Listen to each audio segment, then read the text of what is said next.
হযরত ওমর খলিফাতুল মুসলিমিন,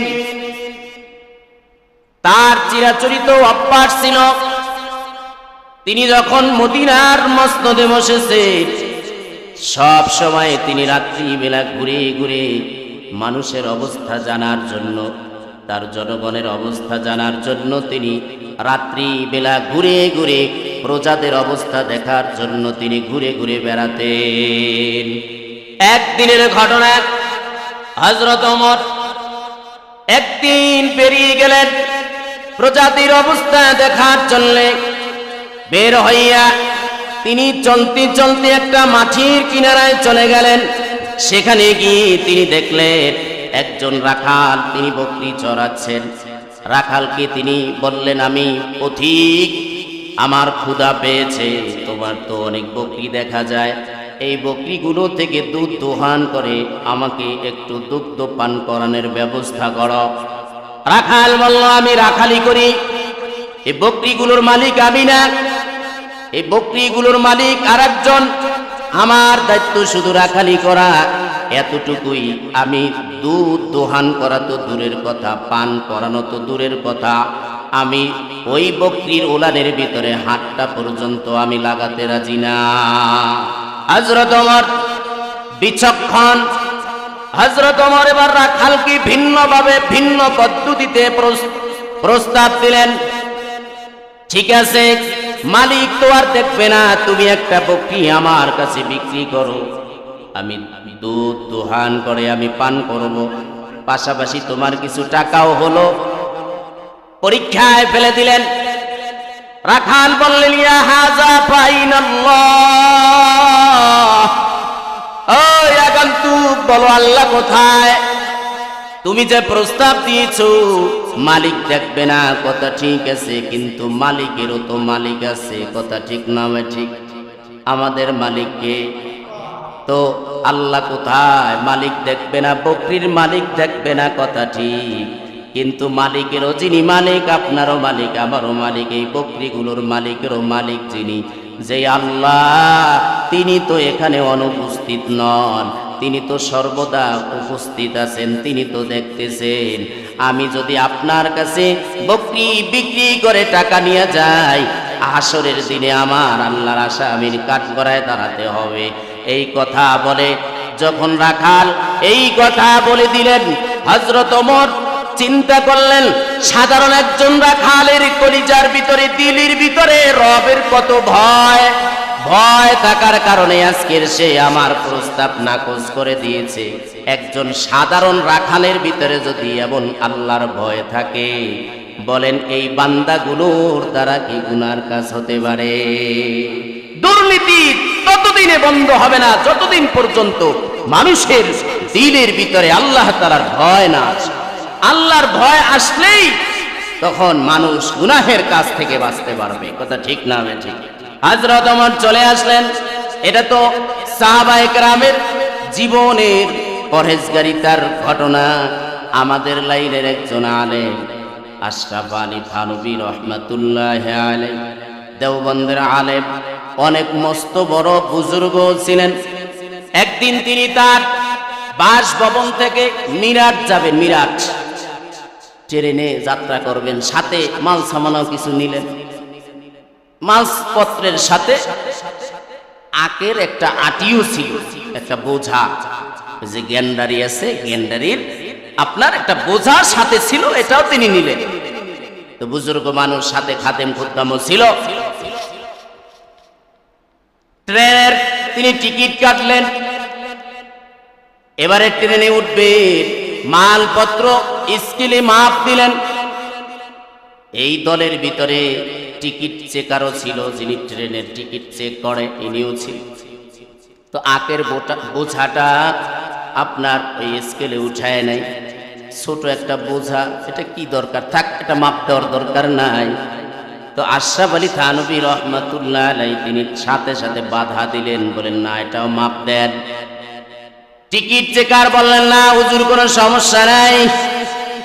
আশরাফ আলী থানভী রাহমাতুল্লাহি আলাইহি বলেন, না সমস্যা আছে। বলে কি সমস্যা? আপনার সাথে আমি মিরাট পর্যন্ত যাব, কেউ আপনাকে সমস্যা করবে না। তো আশরাফ আলী থানভী রহমাতুল্লাহ আলাইহি বলেন, না রে বাবা, আমি আরো বহুত দূরে যাব। কয় কোথায় যাবেন? মিরাট পর্যন্ত যাবেন।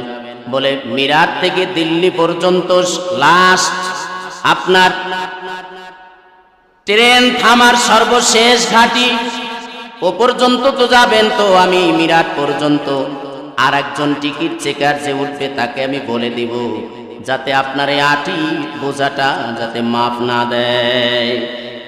আশরাফ আলী থানভী রহমাতুল্লাহ আলাইহি বলেন, না রে বাবা, আমি আরো বহুত দূরে যাব। এবারে সবাই হতবাক হয়ে গেল। দিল্লি তো লাস্ট স্টেশন, এরপরে তো আর ট্রেন চলবে না, রেলগাড়ি আর যাবে না। তাইলে হুজুর কি বলতেছে? যখন সবাই অবাক হয়ে গেল, আশরাফ আলী থানভী রহমাতুল্লাহ আলাইহি বলেন, আরে বাবা, আমি তো বহুত দূরে যাব, আমার মরণ হবে। মরণের পরে আল্লাহর কাছে আমার দাঁড়াতে হবে। আল্লাহ যদি জিজ্ঞাসা করে, কিরে আশরাফ আলী, সব মালপত্র মাপা হয়েছে, কিন্তু তোর আখের বোঝাটা কেন মাপ দিলি না? এই টাকা তো জনগণে পাইতো, মানুষের উপকারে হইতো, তুই কেন মাপ দিলি না? আমি তো সেই জায়গার কথা বুঝিয়েছি। তাহলে আশরাফ আলী থানভী রহমাতুল্লাহ আলাইহি বুঝাইলেন যে দিলের ভিতরে আল্লাহ তাআলার ভয় আর তাকওয়া কি জিনিস, যে ছোট্ট থেকে ছোট্ট একটা জিনিস স্কেলে মাপ না দিলেই তো হয়, দিল না দিলে আর কি হবে, এটা আর কে বা ধরবে? কিন্তু তিনি এটাও বাধা দিলেন যে না, রবের কাছে যদি আল্লাহ আমাকে এটাও জিজ্ঞাসা করে, আমি কি জবাব দিব? আল্লাহ তাআলার ভয় আর তাকওয়া কতটা বেশি ছিল। অথচ এই মনীষীদেরকে এখন মানুষ গালি দেয়, এদের সমালোচনা করে, অথচ তারা তাকওয়ার লাইনে কতটা আগানো ছিল।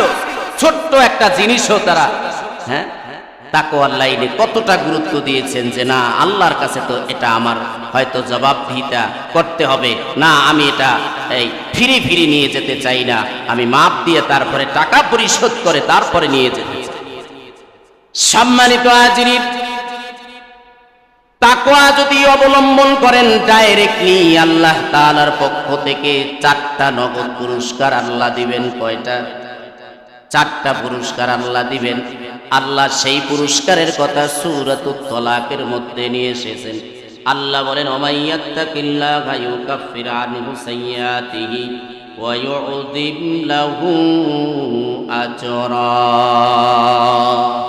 আল্লাহ বলেন, যেই বান্দাবান্দি তাকওয়া অবলম্বন করে, রোজা পালন করবে, সালাত আদায় করবে, গুনাহের কাজ থেকে বিরত থাকবে, যে তাকওয়ার এই সম্পদ যার কলিজার ভিতরে ধারণ করবে, আল্লাহ সর্বপ্রথম তার জীবনের গুনাহ মাফ করে দিবেন। সুবহানাল্লাহ। 1 নাম্বার পুরস্কার। 2 নাম্বার আল্লাহ বলেন, ওয়া ইউযিম লাহু আজরা। আল্লাহ তাকওয়াওয়ালা বান্দাগুলোকে মহা পুরস্কারে পুরস্কৃত করবেন, মহা পুরস্কার দিবেন তাকওয়া অবলম্বনকারী বান্দাদেরকে। 2 নাম্বার গেল। 3 নাম্বার নগদ পুরস্কার আল্লাহ দিবেন তাকওয়া অবলম্বনকারী বান্দা বান্দীদেরকে। আল্লাহ বলেন, ওয়ামাইয়াত্তাকিল্লাহা ইয়াজআল লাহু মাখরাজা। যেই বান্দার বান্দি আল্লাহকে ভয় করে, গুনাহের কাজ থেকে বিরত থাকবে, 3 নাম্বার পুরস্কার আল্লাহ দিবেন। দুনিয়াতে যত যাবতীয় মুসিবত আছে, মুসিবত থেকে নিষ্কৃতির পথ আল্লাহ বাতলায় দিবেন, পথ বের করে দিবেন। আয়াতের ব্যাখ্যা এসেছে, দুনিয়ার যাবতীয় মুসিবত থেকে বাঁচা দিবেন, পরকালীন যত মুসিবত আছে আল্লাহ তা থেকেও বান্দাকে বাঁচায় দিবেন। সুবহানাল্লাহ। দুনিয়ার যত মুসিবত, সব মুসিবত থেকে বের করার পথ বাতলায় দিবেন। আর পরকালীন মুসিবত হলো জাহান্নামে যাওয়া। ওই জাহান্নাম থেকে আল্লাহ তাকওয়াওয়ালা বান্দাগুলোকে বাছাই করে করে আল্লাহ জান্নাত দিয়ে দিবেন। 3টা পুরস্কার গেল। 4 নাম্বার পুরস্কার হলো, যেটার জন্য আমরা মানুষ পর্যন্ত হত্যা করে ফেলি, পরের ক্ষতি করি, অন্যের ধ্বংস কামনা করি, কত কিছু করার চেষ্টা করি। আল্লাহ বলেন, যদি তাকওয়া অবলম্বন করতে পারো, আমাকে ভয় করে গুনাহের কাজ থেকে বিরত থাকতে পারো, 4 নাম্বার পুরস্কার হলো ওয়ারযুকুহু মিন হাইতু লা ইয়াহতাসিব। আল্লাহ বলেন যেই বান্দার বান্দি তাকওয়া অবলম্বন করবে আমি 4 নাম্বার পুরস্কার দিয়া দিব, কল্পনার বাহিরে আমি রিজিক দিয়া দিব। সুবহানাল্লাহ। কল্পনার বাহিরে যদি আল্লাহ রিজিক আমাকে দান করেন, বলেন রিজিক নিয়ে আর কোনো টেনশন আছে? আর কোনো টেনশন আছে? আল্লাহ বলেন তাকওয়া অবলম্বন কর, আমাকে ভয় কর, আমি এমন জায়গা থেকে তোমার রিজিকের ব্যবস্থা করব যেটা তুমি কশিন কালো কল্পনা করো না। সুবহানাল্লাহ। তাহলে 4টা পুরস্কার দিবেন যদি আমরা আল্লাহকে ভয় করে চলতে পারি। 1 নম্বরে নিজের জীবনের গুনাহ মাফ করে দিবেন, তারপরে পরকালে মহা পুরস্কার দিবেন, তারপরে দুনিয়াতে সব ধরনের মুসিবত সব ধরনের ক্ষতি থেকে আল্লাহ তাআলা তাকে মুক্ত রাখবেন, পরকালীন মুসিবত থেকে আল্লাহ তাকে বাঁচায় দিবেন। আর দুনিয়াতে রিজিকের পেরেশানি তো, টাকা পয়সা অর্থকরীর পেরেশানি তো আল্লাহ তাআলা এটাও এমন জায়গা থেকে তোমার জন্য ব্যবস্থা করবে, বরাদ্দ করবে, যেটা বান্দা তুমি কশিন কালো চিন্তাও করো নাই, কল্পনাও করো নাই। এমন জায়গা থেকে রিজিক আমি দিব। যেরকম হাদিসে এসেছে পাখির তো কোনো যোগ্যতা নেই, আছে নাকি? বলেন পাখির কোনো যোগ্যতা আছে? একটা পাখি কোনো মাদ্রাসায় লেখাপড়া করে সার্টিফিকেট অর্জন করছে যে তার চাকরি করতে হবে? না, কোনো টেনশন তো নাই। সে সকালবেলা তার বাসা থেকে বের হয় ক্ষুধার্ত পেট নিয়ে তার বাচ্চাগুলোকে খাবার আহার জোগানোর জন্য, নিজের পেটে খাবার দেওয়ার জন্য ওই পাখিটা বের হয়। আল্লাহ বলেন, আল্লাহ রসুল বলেন যে এই পাখিটাকে সারাদিন সে ঘুরতে থাকে খাবারের জন্য। আল্লাহ তাআলা এই পাখির পেট ভর্তি করে, শুধু পাখির পেট ভর্তি করে না, সারাদিনের এই তার ঘোরাঘুরির কারণে তার পেট তো আল্লাহ তাআলা ভরে দেনই, সাথে সাথে তার বাসায় যে 4টা 6টা বাচ্চা আছে এই বাচ্চাগুলোর পেট পর্যন্ত ভর্তি করে আল্লাহ তাআলা সন্ধ্যাবেলায় পাখিটাকে তার বাসায় ফেরত পাঠায় দেয়। হ্যাঁ বান্দারা, তোমরাও যদি এই আমার উপরে তাকওয়া অবলম্বন করতে পারো, আমাকে ভয় করতে পারো, আমার উপরে ভরসা করো, তাওয়াক্কুল হাসিল করো, এই পাখিকে যেভাবে আমি কোনো যোগ্যতা ছাড়াই পাখির বাচ্চা সহ আমি যেভাবে রিজিক দেই, তোমাদেরকেও তার থেকে কল্পনার বাহিরে আমি আল্লাহ তাআলা রিজিকের ব্যবস্থা করে দিব। তাহলে এই তাকওয়া ছাড়া বলেন চলার, গুনার কাছ থেকে বাঁচার কোনো পথ আছে? নাই। الذي أرسله الله تعالى بالحق بشيرا ونذيرا وداعيا إلى الله بإذنه وسراجا منيرا. أما بعد فأعوذ بالله من الشيطان الرجيم. بسم الله الرحمن الرحيم. ومن يتق الله يجعل له مخرجا ويرزقه من حيث لا يحتسب. وقال رسول الله صلى الله عليه وسلم من صام رمضان إيمانا واحتسابا غفر له ما تقدم من ذنبه أو كما قال النبي عليه الصلاة والسلام. صدق الله مولانا العظيم وصدق رسوله النبي الكريم ونحن على ذلك لمن الشاهدين والشاكرين والذاكرين والحمد لله رب العالمين. اللهم صل على محمد النبي الأمي وعلى آله وسلم تسليما سبحانك لا علم لنا إلا ما علمتنا إنك أنت العليم الحكيم رب اشرح لي صدري ويسر لي أمري واحلل عقدة من لساني يفقهوا قولي जैसी करनी वैसी भरनी न माने तू कर के दे जैसी करनी वैसी भरनी न माने तू कर के दे जन्नत भी है जहन्नम भी है न माने तू मर के दे जन्नत भी है जहन्नम भी है ना माने तू मर के ना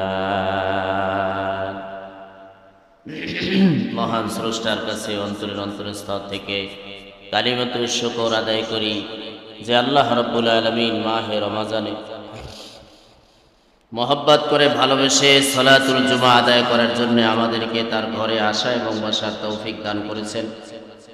সেজন্য ওই মহান রবের কাছে শুকর আদায় করি আলহামদুলিল্লাহ। আমাদের আলোচনা চলতেছিল মাহে রমজান সম্পর্কে। মাহে রমজানের রোজা পালন করার দ্বারা আল্লাহ তাআলা আমাদেরকে জান্নাত দান করবেন। মূল আলোচনা ছিল তাকওয়া সম্পর্কে, খোদাভীতি, আল্লাহ তাআলার ভয়। আল্লাহ তাআলার ভয় ব্যতীত আল্লাহ তাআলার হুকুম পালন করা সম্ভব না, আবার গুনাহের কাজ থেকে বাঁচাও সম্ভব না।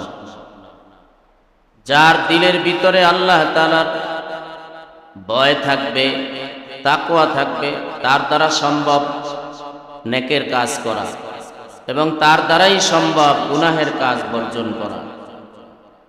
যত আইন করা হোক না কেন, যত পাহারাদারি, যত গোয়েন্দা বাহিনী থাকুক না কেন, যদি কোনো বান্দার দিলের ভিতরে আল্লাহ তাআলার ভয় না থাকে, তাহলে অপরাধ থেকে, খারাপ কাজ থেকে নিজেকে বাঁচানো খুবই কঠিন ব্যাপার। এজন্য আল্লাহ তাআলা কোরআনের শুরুতেই তাকওয়ার বয়ান নিয়ে এসেছেন। হুদাল্লিল মুত্তাকিন, হেদায়েত মুত্তাকিনের জন্য। মুত্তাকিন কারা? আল্লাহ তাআলাকে ভয় করে যারা। হযরত ওমর রাদিয়াল্লাহু তাআলা আনহু একবার একজন সাহাবী উবাই ইবনে কাব রাদিয়াল্লাহু তাআলা আনহুকে জিজ্ঞাসা করলেন, উবাই, তুমি তাকওয়ার ব্যাখ্যা দাও, তাকওয়া কি ব্যাখ্যা দাও। তো উবাই ইবনে কাব রাদিয়াল্লাহু তাআলা আনহু বলেন, খলিফাতুল মুসলিমিন হযরত ওমর, আপনি কি কখনো কাঁটাযুক্ত, কাঁটায় ঘেরা এরকম কোন পথ অতিক্রম করেছেন? হযরত ওমর বললেন, হ্যাঁ, এরকম পথ তো আমি অতিক্রম করেছি। তো উবাই ইবনে কাব বললেন, আপনি কিভাবে সেই পথ অতিক্রম করেছেন? হযরত ওমর বললেন যে আমি খুব সাবধানতার সাথে ওই কাঁটায় ঘেরা পথ অতিক্রম করেছি, যাতে কোনো অবস্থাতেই কাঁটা আমার শরীরে না বিঁধে, কাঁটা আমাকে আঘাত করতে না পারে। খুব সাবধানতার সাথে আমি সেই পথ অতিক্রম করে এসেছি। উবাই ইবনে কাব বলেন, এটাই হলো তাকওয়া। অর্থাৎ দুনিয়াতে মানুষ এমন ভাবে চলবে যাতে করে গুনাহের কাজ তাকে স্পর্শ করতে না পারে। চতুর্মুখী গুনাহের কাজ, গুনাহ চলবে, অপরাধ চলবে, কিন্তু তাকওয়াওয়ালা বান্দা সেই গুনার পথ অতিক্রম করে চলে আসবে, গুনাহ তাকে স্পর্শ করতে পারবে না। এটাই হলো তাকওয়া। মূলত খোদাভীতি যার অন্তরের ভিতরে থাকবে না, সে রোজা পালন করতে পারবে না। খোদার কসম, সব আমল দেখানো যায়, নামাজ দেখানো যায়, যাকাত দেখানো যায়, হজ্জে বাইতুল্লাহ আদায় করা দেখানো যায়, যত দিনের কাজ আছে সব দেখানো যায়। রোজা এমন একটা আমল, এটা দেখানোর জিনিস না, আর এটা দেখানো সম্ভব না। কি বলেন, আমরা রোজা পালন করতেছি, এটা কি দেখানো সম্ভব? এটা দেখানো সম্ভব না। এটার সম্পর্ক ডাইরেক্টলি আল্লাহর সঙ্গে। আর সেজন্যই তো আল্লাহ বলছেন রোজা যে পালন করবে, as-sawmu li wa ana ajzi bi, রোজা আমার জন্য। অন্য অন্য আমলের ফজিলত, অন্য অন্য আমলের পুরস্কার বিভিন্ন মাধ্যমে আল্লাহ তাআলা দিবেন। আর আল্লাহ বলেছেন যে এই বান্দা আমাকে ভয় করে রোজা পালন করবে, রোজা আমার জন্য। আর এই রোজা যারা পালন করবে তাদের প্রতিদান আমি আল্লাহ নিজ হাতে দান করব। সুবহানাল্লাহ, নিজ হাতে দান করব। এখন রব যত বড়, তার পুরস্কারও তত বড়। কথা ঠিক না ঠিক? বলেন, আমাদের রব কি ছোট না অনেক বড়? বড়ের কোনো সীমানা আছে? আল্লাহর কোনো সীমানা আছে নাকি? আল্লাহ যে মহান, আল্লাহ যে শক্তি মহান, আল্লাহ যে বড়, আল্লাহু আকবার, আল্লাহ যে সব কিছুর থেকে বড়, এর কোনো সীমানা আছে? আল্লাহ হলেন অসীম। সুতরাং যিনি অসীম তার পুরস্কারও হবে অসীম। ঠিক না ঠিক? চিরকালের জন্য আল্লাহ তাআলা পুরস্কার দিবেন, যেটার ক্ষয় নাই, যেটার লয় নাই, যেটার কোনো ধ্বংস আসবে না, এমন পুরস্কার আল্লাহ দিবেন। আর সেটা হলো জান্নাত। এমন জান্নাত দিয়া দিবেন যেই জান্নাতের ক্ষয় নাই, লয় নাই, ধ্বংস নাই, মরিচিকাও পড়বে না, অসুন্দরও হবে না, ময়লাও পড়বে না। যেই জান্নাতে অসুস্থতা আসবে না, সর্দি জ্বর আসবে না। কি বলেন, জান্নাতে এগুলো আছে নাকি? কোনো হিংসা থাকবে না, কোনো অহংকার থাকবে না, জ্বর আসবে না, অসুস্থতা আসবে না, সর্দি জ্বর এগুলো কিছুই থাকবে না, মুসিবত আসবে না। আমরা মানুষ যতই মুসিবতে আবদ্ধ হই না কেন, সব সময় বড় মুসিবত মৃত্যু নামক এই বস্তুর থেকে আমরা আতঙ্কে থাকি। কোন সময় মৃত্যু এসে আমাকে ধরা দেয় না জানি, কোন সময় আমার মৃত্যু হয়ে যায়। টপ লেভেলের কোটিপতি, শিল্পপতি যারা আছে, বলেন মৃত্যুর ভয় তাদের আছে না নাই? এই ভয় সবাইরই কাজ করে। দেখেন না, এখন যুদ্ধ চলতেছে, আমেরিকার প্রেসিডেন্ট ট্রাম্প ভয়ে আতঙ্ক, থরথর করে কাঁপতেছে, না জানি কোন সময় মিসাইল আইসা আমার কপালের উপরে পড়ে, আমার উপরে পড়ে, এই আতঙ্কে আছে। অথচ সে নিজেরে সারা বিশ্বের শক্তিধর মনে করে। কথা ঠিক না ঠিক? সে মনে করে যে সারা পৃথিবী নিয়ন্ত্রণ করবে আমেরিকা, আর তাই তো করতেছে। কিন্তু তারপরেও তার ভিতরে ভয় আছে না নাই? কিসের ভয়? মৃত্যুর ভয়। কথা ঠিক না ঠিক? তাহলে মৃত্যু ভয় সবারই আছে। আল্লাহ বলেন এমন পুরস্কার দিব, যেই পুরস্কার পাওয়ার পরে, ওখানে ঢোকার পরে, ওই জান্নাত নামক নেয়ামতের ভিতরে ঢোকার পরে মৃত্যু নামক যে আতঙ্ক, যেই ভয়, এটা আর কখনো তোমাদেরকে স্পর্শ করবে না। সুবহানাল্লাহ। এজন্য মানুষের জন্ম একবার, মৃত্যু একবার। বলেন, মানুষের জন্ম একবার, মৃত্যু একবার, দ্বিতীয়বার মৃত্যু আর স্পর্শ করবে না। মানুষ জন্ম নিয়েছে তো আর দ্বিতীয়বার জন্ম হবে না। আমরা জন্মগ্রহণ করেছি, দ্বিতীয়বার কি আর জন্ম হব নাকি? মৃত্যু যেদিন হয়ে যাবে, তো আর দ্বিতীয়বার মৃত্যু স্পর্শ করবে না। পরকালের দরজা খুলে যাবে। একটা বাচ্চা দুনিয়াতে আসার পরে দুনিয়ার দরজা যেরকম তার সামনে খুলে যায়, ওপেন হয়ে যায়, ঠিক প্রত্যেকটা মানুষের ইন্তেকালের সাথে সাথে তার সামনে পরকালের বিরাট জগৎ তার সামনে খুলে যাবে। তখন সে স্পষ্ট দেখতে পাবে যে পরকালের বিশাল জগৎটা কত বড়। যার শুরু আছে তার কোনো শেষ নাই। দুনিয়ার শুরু আছে, শেষ আছে, কিন্তু আখিরাতের শুরু আছে, শেষ নাই। ঠিক তেমনি ভাবে জান্নাতের শুরু আছে, শেষ নাই। তাকওয়াওয়ালা বান্দাদেরকে আল্লাহ তাআলা হাসরের দিনে